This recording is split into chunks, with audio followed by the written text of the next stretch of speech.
What's up guys, it's Talon here. In today's video, we're going to be taking a look how you can improve your Trio FNCS and Trio Cash Cup performance by analyzing how XTRA Quinn dominated FNCS qualifiers week 1 by placing first overall in finals. But before I get into this VOD review, guys, if you do enjoy my content or find what I'm telling you helpful, please drop a like on this video, hit that subscribe button, and turn on post notifications. Also, if you wish to support me in another way, use code Talon.fn in the Fortnite item shop, #ad. But without further ado, let's just jump right in. I'm going to be breaking down this video into two essential portions, and one that is going to be early game / mid game combined, and then the second portion is going to be end game stuff. For early game, mid game, which is what I'm going to get into first, I'm going to be talking about two things. One, that is positioning, and mainly the topic is going to be surge management, because this is what I believe allowed them to be so successful. They had a variety of diverse ways of managing surge early and in the mid game, so let's just jump into that. One way this team manages surge is obviously the use of steamy stacks with their drop spot. But even more to a higher degree of complexity, Quinn is aware of what teams land around him, and this is going to actually benefit them in an early push in game number 1. And we're going to listen into those comms, and then I'm going to explain basically what ends up happening next after this. We should maybe land on a gas station. Let's go gas station. It's gonna be a Defiable's gonna be a solo, okay? Okay, so they've been paying attention to the feed, and Quinn knows what teams kind of land around him. So there's maybe teams that land at these back houses right here, or at gas station, or land at the big IO complex, or whatever weather station that's up here, if you will. Now, with that type of knowledge and awareness, this allows them to know push a situation where they're at advantage and an easy opportunity for tags, and they use the quick, steamy air burst, the stacks, to fly out and get that. And what you're going to see eventually ends up happening is they do either end up finding a solo or a duo that they're going to capitalize with tags on, and then we're going to go over a technique to maximize surge that they use here in this clip. Guy right under me. See this guy? So IGL calms out where this particular opponent is. You can kind of see it behind this blurry triangle. This is from Quinn's VODs. 3. And so then he's going to start a countdown, 3, 2, 1. That lets his other trio mates know to initiate a coordinated spray or triple spraying. This is a great way to, 1, get a knock and maximize surge. If you have 3 people aimed at one individual who's not paying attention, you can get a quick, easy knock and a significant amount of surge. And you're going to see... Let me know. 3, 2, 1, go. 28, cracked. That's the deal. And you see the shield come off, and so a good amount of surge. And they're going to end up getting a little bit more surge. They don't get any eliminations out of this. The other team does disengage, but a good amount of surge, and they get tags with them as they're going away. Let's move on further in this game to see how they continue to manage this surge. Another untalked portion of surge management is understanding the fact that certain teams may actually need surge and initiate fights that you don't truly want to participate in, but you still need to be prepared and have a plan, and this is exactly what Quinn does. Listen to the comms here that Quinn gives to his trio for them to have a plan of what to do in case this particular team that is close to them pushes, which ends up happening. Go to look for some tags too right after.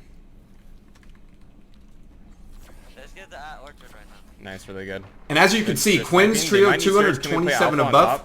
So he says they may need surge. We can play alpha on top. Looking for a sniper shot. So see, this team is kind of forcing surge. He said they don't give anything. So basically don't look for surge at this current moment is what he's saying. But be aware that this team may need surge. And one of his trio mates says they're coming kind of close. Yeah, we do what we usually do. They said they do what they usually do. So they already have a plan. We win this. And then they initiate a box fight. Now, basically this ends up going into a drawn out little bit of a box fight, but basically good comms, good fighting. I'm not going to specifically go over the intricacies of fighting, but what I'm going to eventually tell you is that Quinn's trio, I believe, ends up picking 2 out of 3 out of this, if I remember correctly. They ended up doing that. Quinn does get low, but they end up getting some pickups, get a ton of surge, which sets them up for the rest of the game. And again, this is a game they end up winning because now basically being prepared for that mid-game or early game push from the team that needed surge, it allowed them to not even have to worry about surge and moving zones. They end up making a high play, which I will go over later on once I get into the end game portion. And that is a big reason why, is this early to mid-game surge management allowed them to win game number 1. Let's go into get into some more techniques. All right, we're in early game of game number 2, and they have now kind of switched up their surge strategy just a tiny bit. Instead of taking the stacks, they have actually taken an IO car, which is incredibly fast, and this is going to be a huge portion of the video in terms of mid-game positioning. I'm not going to go crazy amount into depth of that. Obviously, use a car, get and find dead side. It's pretty basic stuff in terms of that, but they use this car pretty interestingly to get into great positions for surge. I'm going to go more of that in game 3, but I'm going to talk about a little minute, just kind of intelligent detail right here. Maybe you hop out here and look for bait. So what they're going to end up doing here is they're going to end up basically using this slurp truck as a way to trade surge and take shots out in the open, which is a very safe way for them to get surge tags. And basically the only thing I have to avoid is not getting surge getting headshot sniped. And so if they take any return damage, so this team and this team are essentially trading surge tags. And you hear the comms Still missing one, dude. Notice they're not just committing to anything, but this is just a smart way for them to trade surge, and it's just something that's a little minor, but it's just something that you can use. A strategy, a technique. And like I said, diverse ways of managing surge. Give it up. And they eventually just stop doing it, and then it gets good surge trade. And then they get basically no damage to them, right? They don't have to use any of their heals, any of their bigs, any of their minis, because they trade their surge, they break the slurp truck, get it back, their health back to 100, and they move on. This is just, again, a minor technique, not something that's going to be super useful because there isn't slurp trucks all over, but again, use these type of techniques when you're in these situations because it's a diverse way to manage surge. It's not, you can't use the same plan all the time. And Quinn's trio literally switches their surge in all different types of way throughout. Let's get into some more ways that they helped with surge in mid-game, more towards the mid-game. We're into the later portion of game number 2. They've actually used that IO card to rotate toward a good side of zone. They aren't crazy on surge, but the slurp truck tags have actually helped them survive first zone surge, but they need more. Now, a very important comm is going to be listed here by Quinn, and we're going to see a repeat of a previous technique that allowed them to get good surge in this mid game. So what you're going to listen here is this particular comm. They're getting zapped. They're getting zapped. So focusing teams that are getting hit with surge, obviously they're desperate. They need surge. They're going to have to start fighting. And they already look like they're in a box fight situation. So watch what Quinn specifically does here. He's in center zone here. I'm gonna claim hardwood metal. So he's in center zone, so he's claiming a bunch. And so he's looking for sprays. Ready? Let's look for a double spray. Left side brick. You see that? All right, so he calms, hey, left side brick, there's a particular opponent in there, and then you see that, and then he's going to do the same thing, coordinated triple spray. 3, 2, 1, go. 31, knocked him. And then they get a nice little knock, and a finish, they're going to end up getting a nice finish, they're going to end up getting the body as well. They're going to get a refresh on mats, their center zone, so they're very well off in this game too, and that's just for recognition that a team is basically starving, is having to deal with surge getting hit by storm surge, and then another just basic technique, coordinated triple spray to get that important knock, get an important refresh, and get important surge. Let's continue to look at some more techniques. All right, game number 3 is going to be a more traditional way that this team gets surge. A lot of teams tend to do this. Bizzle has really popularized this. He puts Eclipse and Coop and himself in 3 different basically wood bases on high points of elevation to get tags on people throughout the map. And then again, the car being a huge portion of positioning, this team lands Steamy is now much closer to Craggy and Corny because they're able to take this IO car and fly across the map. And simply all they're going to do here is get out. Right side instantly here. Get out, basically build nice little wood little boxes or brick or whatever they want to do. There's 1 minute. And then they're going to use sniper and use AR and look all over the map for tags. And this is a great one to manage surge. And look at that, 44. And then their teammates. 60 tags. Bridge, watch out, sniping. And then look, they see all these teams are all around them. It's an easy way to farm surge. They claim a hill, they get their tags, they use their card for rotation after this. And this is pretty traditional. A lot of teams do this. Like I said, Bizzle and his trio use this in the center of the map. This is a great way, again, one, using the card to get to a dominant position for surge, and then two, just a pretty much standard way to get surge. Sit on elevation, look for people below you, and get tags, because it's a lot easier to see everything out in front of you. Let's, I believe, get into just some more minor details, and then we're going to move on into the end game. We're in game number 5, and I'm going to go over a little nuance and a very, very specific, I guess, technique or item that is very, very good for surge. One is going to be super general. Obviously, you've seen a lot of snipers. You want one member in your trio to carry a sniper because a headshot snipe is a significant amount of surge. Even a body snipe is a quick 100 of surge. But what you're going to see Quinn is carrying is actually a pistol called a Shadow Tracker.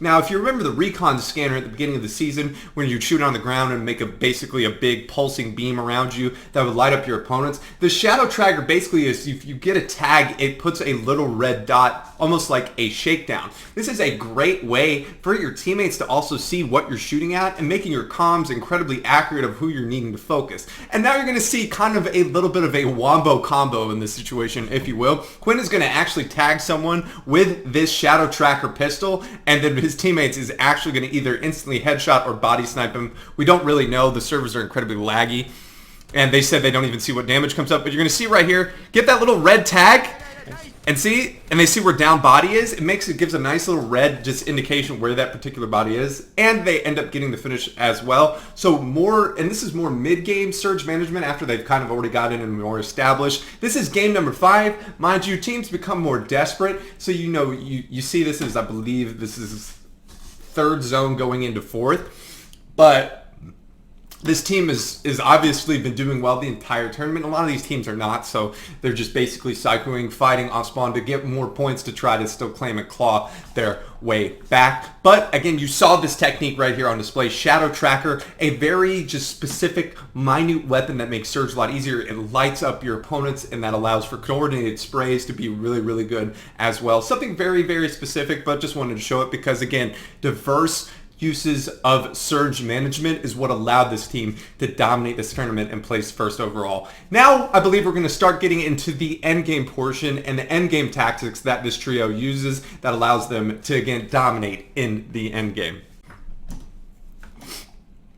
This is game number 1, which they win, so a lot of the endgame is going to be talked about in this because this is obviously a victory royale. But what I'm specifically going to go over is looking for win condition, and this is something that all great IGLs do and need to do, is what is your best way to win the game. This team has been great on surge in the first game. If you remember, they had that initial box fight. They haven't had a lot of use a lot of mats. They have pads. And so what they're going to listen to Quinn here is basically that it doesn't look like any team is playing aggressively for height. So listen here into these comms, and I'll just kind of go over things, and then I'm going to break down the rest of this win. Everyone's pussied out for height. We can maybe take it this game. So everyone's kind of just not really looking for height or keeping for height or playing for height is basically what he's saying. So hey, there's old metal. We play on it. So listen to this comms. And then... got, and so even with improper execution of putting down the launch pad, they're going to end up taking height. No panic. He just gets back to his build. You guys play your sides? Go right side and maybe go for it. Go. Okay, can you play height or no? Comms, basically, so the IGL is kind of sit in the back, which is what you don't want. You usually want your IGL flying far ahead forward, getting positioning, but they want to make a height play, right? So Quinn is like, can you play this? Can you do this? Go ahead and let's see if we can make this play, and I'll get up to you after I get some minis off. And so he decides not to use that pad, maybe afraid that it's going to get shot out. You guys have it. Landing on you. So comms, you have it. Landing on you. I'm going to turn him down just a bit. You have it, Wave? Nice. Yeah, we have it. And so basically now, this is the tenet. Okay, now we've gotten to the point. We have height in moving zone, okay? So what do we need to do? We have to hold height. Now, in previous seasons, it was a lot easier. You didn't really have to worry about anything. Last season, you didn't have to worry about bouncers or launch pad. This season, you have to worry about launch pads, which can really, really be a significant problem. Pressure team below us. So what do you want to do? Anyone that's near you, you want to just pressure them, make sure they don't come up? Pressure these guys right below us. We have max mats. And because of their pads... I don't hear enough ARs. Use your ARs. Look, he said, I don't hear enough of your ARs. Use your ARs. That basically means use your AR ammo and bully the entire lobby, spray them out, get their mat so we can keep height. That's just, again, a very basic tenet of keeping height. 500 AR ammo. And so they're just... Right below us, he shambles. Nice, good stuff. And so they bullied off the team that was closest to them. We can, and we also have pads if we need to. Okay, I'm dropping down on these old builds. And There's so... a guy inside here, possibly. Basically, Quinn is just going to come, look around, enough. build. Keep pressuring the R's. I'm going to get ahead of... He wants to get ahead, so he says keep pressuring. Yep, focus that. Nice, good comms. They get up, reconnect again. He's getting ahead. For metal. So why does you get ahead? Looking ahead allows you to let everyone that's coming into you become visible. Again, a basic tenet. And it looks like more than likely what they're going to do is, again, another traditional way of, in these like 7 to 8 zones, you're going to basically have someone play ultimate height a couple layers below. That way anyone that makes a height take maybe thinks that Quinn is the one that's on ultimate height. And then essentially what you end up getting is Quinn right here. And then Quinn's teammate, it creates a kind of pinch, and that team will more than likely drop. It doesn't end up happening here, but it is a big tenet of holding height in trios.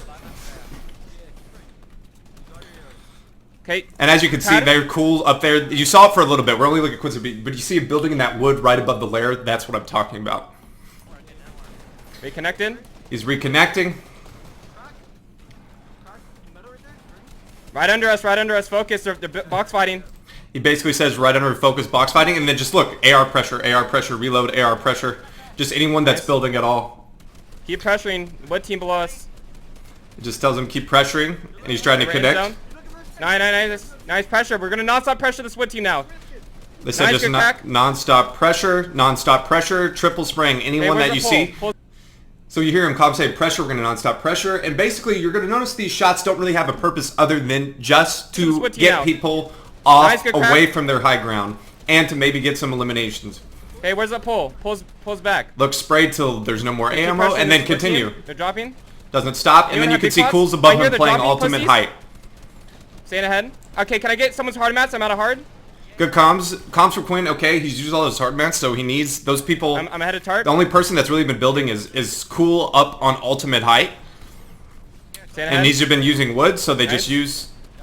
And they give him hard mats. And they just tell him to spray. And look, Quinn's just spraying around everywhere, not doing anything too purposefully. Anyone need AR? And then once you get into this 8/night zone, this is where you can really start picking up eliminations because you fried the lobby's mats. You see anyone, you just pressure anything. Guy in Storm, red marker. Comms, guy in Storm, red marker. Good stay in same layer, boys. Let's try to get some kills here from AR sprays. And look, try to get some kills from AR sprays. Elevation. A lot of old builds here. Let me know if you guys see anything. And look, they've maintained this hype this entire time. One, they haven't anyone really tried to challenge them, but they've done a great job of pressuring the lobby. Start racking in. And Quinn is exactly right. That comm is very important right there. Once you get into this night zone, you want to focus anyone that has chug launcher, because the only thing that's going to stop you from winning the game is if you're up on high ground and there's maybe a duo or trio low and 1 or 2 has a chug launcher and your team doesn't. That means you're going to have to go down and fight them. And usually if a team has like a med kit, what they can do is sit there and back. And we're going to see that from Quinn. Quinn even do that. It's a very important tactic. Not only in trios, you can use it in solos. In one of Reed's most recent VOD review, when he had the most dominant solo cash cup in NA West, he used that technique constantly. But it is a little bit tricky. 100 AR? Because you have to time it properly. Especially if you're purposefully doing it, where it means you have to take a tick. 9 people. Nice. And nice, you can hear Cool and his teammate getting knocks. Great job. AR pressuring, and again, look, they're on different layers than Quinn is. Careful with our AR. You guys good on AR? Okay. Top 3. Okay, 3v2. And now they all jump down onto Quinn's lair. Don't play heal off. We just go for... They said we don't play heal off because we're just going to go for things. Out here, okay? And then just spray them. Look at this. Just 3 ARs pointed down at Bloom. Okay. Wait.